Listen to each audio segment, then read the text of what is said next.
صدر تعلیم سے مراد سمجھنا جانا آگاہ ہونا، کس بات کا اعتراف ہونا، وہ تعلیم کے جب ستاروں کے معدنات کے خزانے اور سمندر پر موجودہ بلند و بالا جہاز ہو، یا ستاروں کو یا سورج کی اشیاء کو قید کر کے توانائی کا اصول ہو۔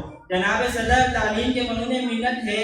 تعلیم کسی بھی قوم کو تعمیر اور ترقی کی بنیاد ہے، کیونکہ تاریخ گواہ ہے کہ تعلیم سکھاتی ہے جینے کا سلیقہ۔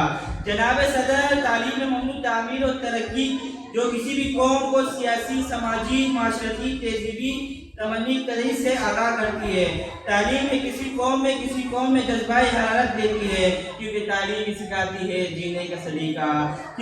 جناب صدر، تعلیم سے مرد مخصوص علم حاصل کرنا نہیں، صرف درس و تدریس نہیں، صرف امتحان دینا نہیں، معاشرے کا اصول نہیں، بلکہ تعلیم سے مراد ذہنی جسمانی نشو و نما، کیونکہ تعلیم سکھاتی ہے جینے کا سلیقہ۔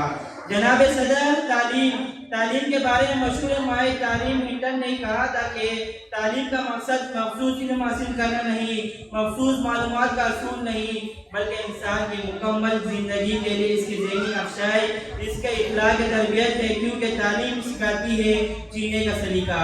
جناب صدر، ذرا تاریخ کو پلٹ کر دیکھیں۔ 887 کے جنگ میں آزادی کے بعد سر سید احمد خان نے مسلمانوں کو جب ٹوٹتی ہوئی نفس پر ہاتھ رکھا تو اس کا علاج تعلیم تجویز کیا۔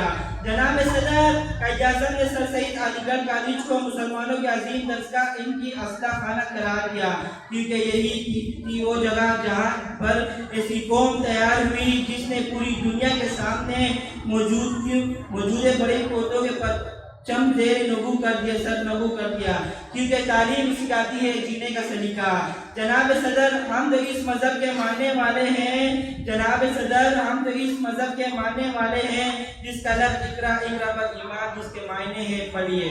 جناب صدر، آج انسان کی خلا کی بلندی کو، آسمان کی وسطوں کو چراتے ہوئے ملک پر چاند پر جانے کی تیاری کر رہی ہے، کیونکہ تعلیم سکھاتی ہے ہمیں جینے کا سلیقہ۔